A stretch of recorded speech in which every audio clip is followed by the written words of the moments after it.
Hello students, मैं विपिन शर्मा आपका channel MB classes पर स्वागत करता हूं।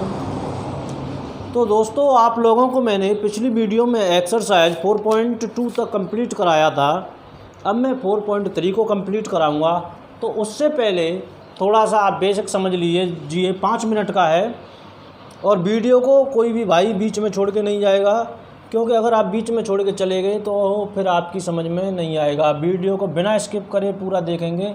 तो हमने पिछली कक्षा में 3 बिंदु होते थे, x1 y1, x2 y2 और x3 y3। 10th क्लास में आप लोगों ने पढ़ा होगा, 3 बिंदु दे रखे हों तो उनका क्षेत्रफल कैसे निकालते थे। निर्देशांक ज्यामिति में आपने पढ़ा होगा, त्रिभुज का क्षेत्रफल बराबर 1/2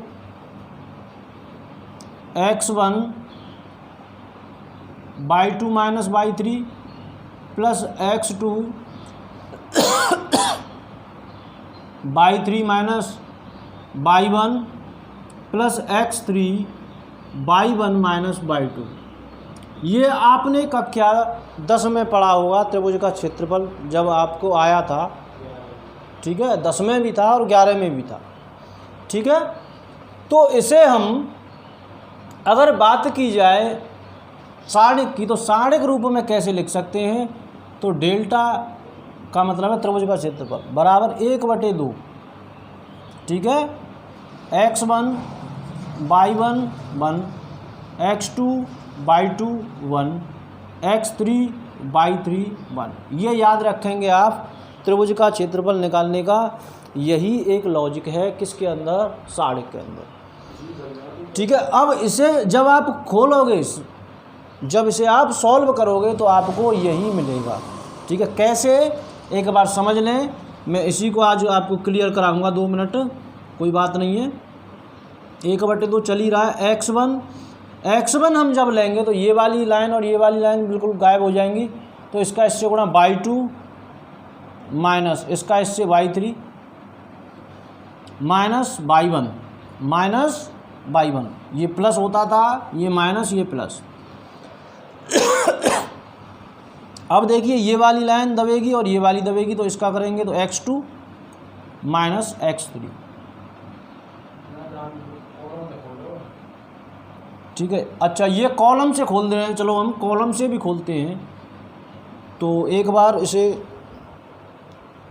थोड़ा रिमूव कर देता हूँ, मैं कॉलम से इसको खोलूँगा तो देखोगे तो ये प्लस, ये माइनस, ये प्लस। ठीक है, अब इसको कॉलम से हम खोलेंगे तो 1/2 ये क्या, x1।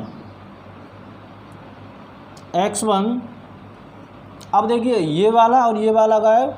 ठीक है, तो इसका इससे गुणा माइनस इसका इससे y2 minus y3 minus x2। अब x2 का करेंगे तो देखो, ये वाली लाइन और ये वाली लाइन गायब। तो क्या आएगा, y1 minus y3 plus x3 से करोगे, ये गायब और ये गायब, तो क्या हो जाएगा, y1 माइनस y2। इधर देखिए, आप कह रहे होंगे कि माइनस आ रहा है, उधर प्लस, तो इधर y1 माइनस y3 भी आ रहा है और इधर क्या है, y3 माइनस y1। सेम ही है, माइनस कॉमन ले सकते हो इसमें से। तो 1/2 x1 y2 minus y3 plus x2 y3 minus y1 plus x3 y1 minus y2। आपको ये फिगर अपने माइंड में फिट बैठाना है। अब इसी से हम आएंगे एक्सरसाइज पर, आप इसे नोट कर लीजिए। ठीक है, और एग्जाम में भी ये इम्पोर्टेंट है, पूछा जा सकता है कैसे लिखा जाएगा। तो एक्सरसाइज 4.3 में जब पहला सवाल देखेंगे तो बिंदु दे रखे हैं 1 0, 6 0 और 4 3। इस त्रिभुज का क्षेत्रफल बताना है। इसमें 3 पार्ट हैं, सेम करने हैं। अभी आपको कंसेप्ट में मैंने क्या बताया था, तो त्रिभुज का क्षेत्रफल बराबर 1/2 x1 ये है, x2 ये है और x3 ये है। तो पहले x की वैल्यू को लिखेंगे सभी को 164। ठीक है, फिर y की वैल्यू को लिखेंगे 0 0 3 और पीछे क्या आता था, 1 1 1। फॉर्मूला क्या था, 1/2 x1 x2 x3 y1 y2 y3 1 1 1, यही था। आगे वाली वैल्यू x की है, पीछे वाली y की। ठीक है, पहले x की को लिख देंगे एक लाइन में, फिर y की को कॉलम में। अब इसे हम सॉल्व कर देंगे तो 1/2 1 इंटू ये 0 -3 ये -0 ये वाली और ये वाली दबेगी तो 6 -4 +1 ये दबेगी और ये 18 -0। सॉल्व करेंगे तो क्या मिलेगा 1/2 -3 ये 0 का किसी से भी गुणा करें +18 तो क्या आया 1/2 गुणा 18 में से 3 जाएगा तो 15, तो 15/2 वर्ग इकाई। क्षेत्रफल किस में मापा जाता है? वर्ग मीटर किलोमीटर। ठीक है, वर्ग किलोमीटर। ठीक है, वर्ग सेंटीमीटर, तो ये वर्ग इकाई है। ठीक है, इसी प्रकार से आप इसके तीनों पार्ट्स को करेंगे। और ये दूसरा जो क्वेश्चन दे रखा है आपको वो बेहद ही इम्पोर्टेंट है और इस प्रकार का क्वेश्चन आपके लिए 5 नंबर में बोर्ड परीक्षा में रखा जा सकता है। तो बड़े ध्यान से समझें और बेहद ही सरल है, कोई बड़ा क्वेश्चन नहीं है, बेहद सरल है। और वो करवा रहा है कि बिंदु संरेख हैं। और तीसरा भी क्वेश्चन सेम उसी आधार पर है। तो दूसरा, तीसरा, पांचवा, ये 3 क्वेश्चन सेम हैं। क्वेश्चन नंबर 2, क्वेश्चन नंबर 3 और क्वेश्चन नंबर 5 तीनों ही सेम हैं। ठीक है, और परीक्षा में 5 नंबर में रखे जा सकते हैं और चौथा क्वेश्चन भी 5 नंबर में रखा जा सकता है, कुछ भी इसमें से रखा जा सकता है। मोस्ट इम्पोर्टेंट एक्सरसाइज है। ठीक है, तो अब इसे हम देखते हैं क्या है। दर्शाइए कि बिंदु, दूसरा क्वेश्चन है A, B + C। बी बिंदु क्या है? B, C + A। और C बिंदु क्या है? C, A + B। कैसे हैं? संरेख। अब संरेख का मतलब क्या है कि एक ही रेखा में है और एक ही रेखा में होंगे। देखिए ध्यान से, मैंने ये 3 पॉइंट बनाए, 1 2 3, ये एक ही रेखा में है। अगर मैं इनसे ये मानूं कि त्रिभुज का क्षेत्रफल निकालना है तो त्रिभुज का क्षेत्रफल आप ये तो जानते ही होंगे, 1/2 गुणा आधार गुणा ऊंचाई। इसमें आधार तो है लेकिन ऊंचाई क्या है? 0 है। तो ऊंचाई का 0 से गुणा करेंगे तो ये सारा क्या हो जाएगा? 0। त्रिभुज का क्षेत्रफल क्या हो जाएगा? 0। अगर संरेखीय की बात की जाए तो आपको क्या लगाना है? त्रिभुज का क्षेत्रफल 0 के बराबर। हमें ये सिद्ध करना है कि इनसे बने हुए त्रिभुज का क्षेत्रफल क्या होगा? 0 होगा। तो बिंदुओं A, B, C से बने त्रिभुज का क्षेत्रफल बराबर 1/2 x1 A है, y1 B है और ये C है x3। ये B + C है, ये C + A है और ये A + B है। इधर 1 1 1 होता ही है। इसे आप एक तो गुणधर्मों का प्रयोग करके भी 0 के बराबर कर सकते हो पूरी सारणी को। कैसे करोगे? C1 की जगह पे C1 और C2 कर दोगे तो A + B + C, A + B + C, A + B + C। फिर क्या करेंगे? उसमें से A + B + C हम क्या ले लेंगे? कॉमन ले लेंगे तो 1 1 1 हो जाएगा और इधर भी 1 1 1 है तो ये क्या हो जाएगा? 0। एक तो उससे कर सकते हो और दूसरा इसको खोल के कर सकते हो। तो मैं उसी से करके आपको दिखाऊंगा और वो आपको क्लियर हो जाएगा। खोल तो आप सकते ही हो उसे। तो C1 की जगह पे क्या करें हम? C1 + C2।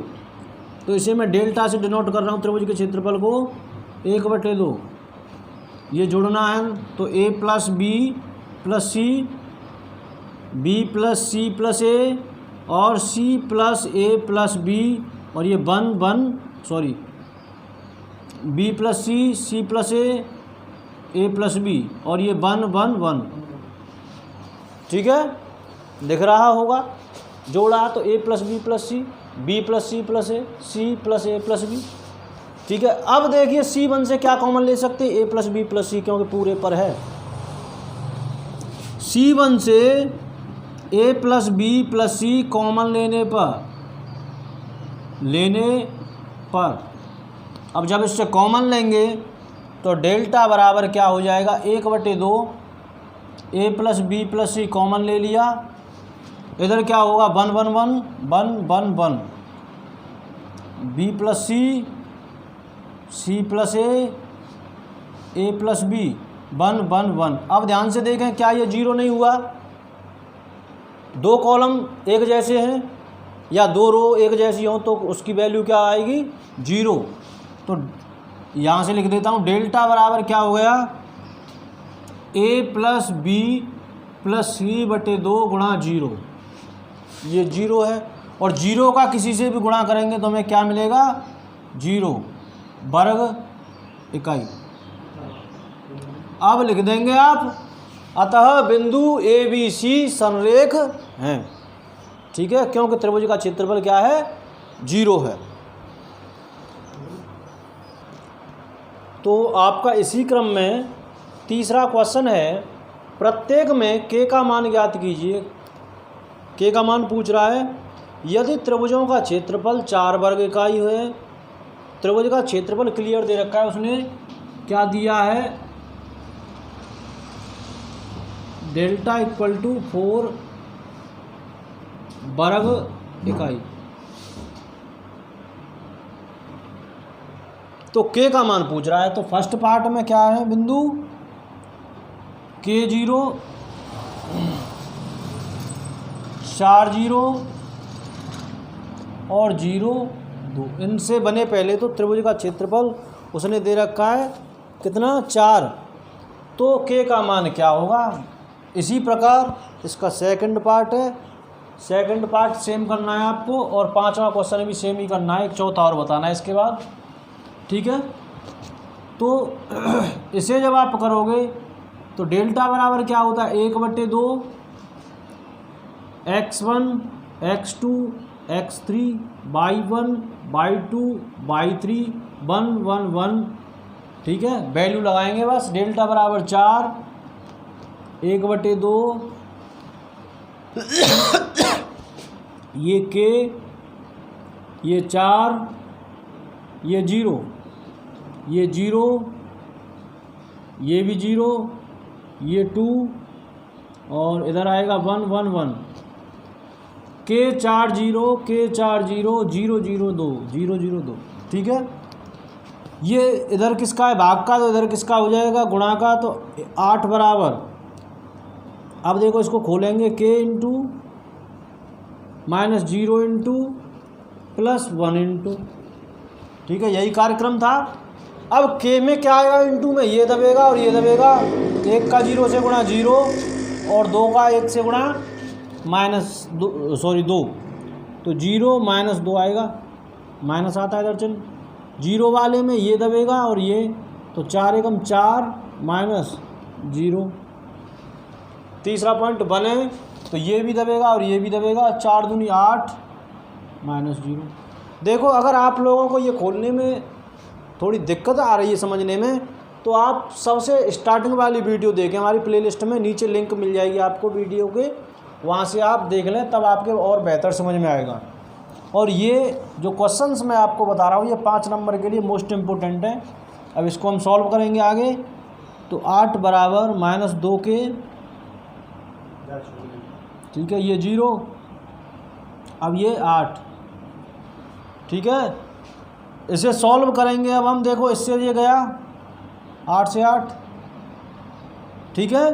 कैसे गया वो आप जानते ही, कक्षा 12 में पढ़ रहे हो। तो -2 के इक्वल टू क्या आया, 0, 0 बार जा रहा है भाई, ये इधर आके माइनस का हुआ, तो k बराबर वैल्यू क्या आई, 0। इसी प्रकार आपको इसका सेकंड पार्ट और क्वेश्चन 5 सेम करने हैं, कोई भी इसमें डाउट नहीं होना चाहिए आप लोगों को। अब मैं आपको क्वेश्चन नंबर 4 बताऊंगा, तब तक आप इसे नोट कर लीजिए। तो देखो क्वेश्चन नंबर 4 में आप लोगों को 2 पार्ट दे रखे हैं। तो पहला पार्ट है बिंदुओं 1, 2, 3, 6 को मिलाने वाली रेखा का समीकरण, और दूसरा है 3, 1 और 9, 3 को मिलाने वाली रेखा का समीकरण। जब आप अपनी बुक में देखोगे तो एग्जाम्पल नंबर 18 में सेम इसी टाइप का क्वेश्चन हो रखा है। आधा जो क्वेश्चन है वो इसी प्रकार का है। एग्जाम्पल नंबर 18 का जो फर्स्ट पार्ट है वो सेम यही क्वेश्चन है, ठीक है, बस संख्याएं बदली हुई है। फिर भी मैं एक बार आप लोगों को और समझा देता हूँ। तो देखिए, वैसे रेखा का समीकरण अपने क्लास 11th में पढ़ा होगा, y माइनस y1 बराबर y2 minus y1 upon x2 minus x1 into x minus x1। y minus y1 बराबर m x माइनस x1 ये पढ़ा था, ये m की वैल्यू होती थी, याद होगा आपको। लेकिन यहाँ पर ये नहीं करना है, इससे भी आप आंसर तो ला सकते हो, लेकिन ये सब आप लोगों को नहीं करना है। आप लोगों को क्या करना है कि इन बिंदुओं से जाने वाली रेखा पर कोई बिंदु आप मान लीजिए C, ठीक है। तो माना बिंदुओं 1,2 तथा 3,6 से होकर जाने वाली रेखा पर बिंदु x, y स्थित हैं, तब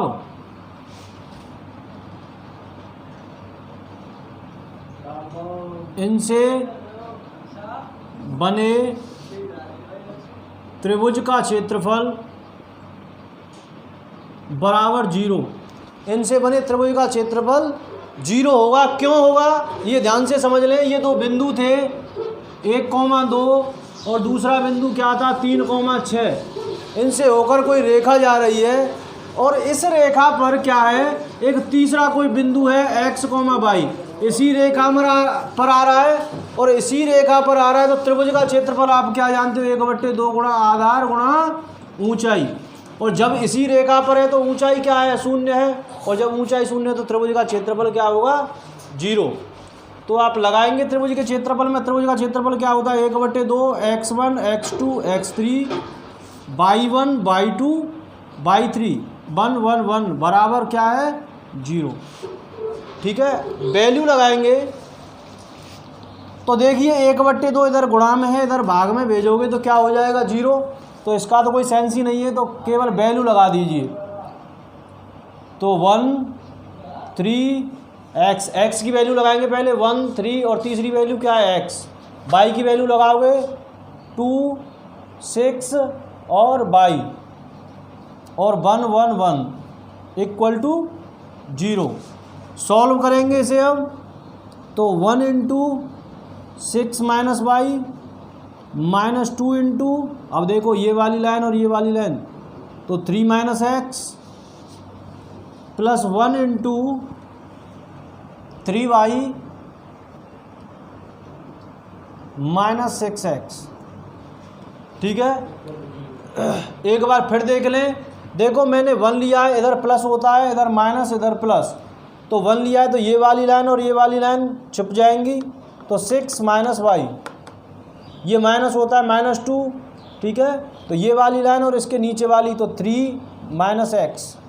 अब तीसरा क्या है +1, तो ये वाली लाइन और ये वाली लाइन तो 3y 3 into y 3y minus 6 into x 6x, ठीक है। बराबर क्या दे रखा है 0 के, सॉल्व करके इधर लिख दोगे इसे, ठीक है। यहाँ तक दिख रहा होगा आप लोगों को, ठीक है। तो करोगे,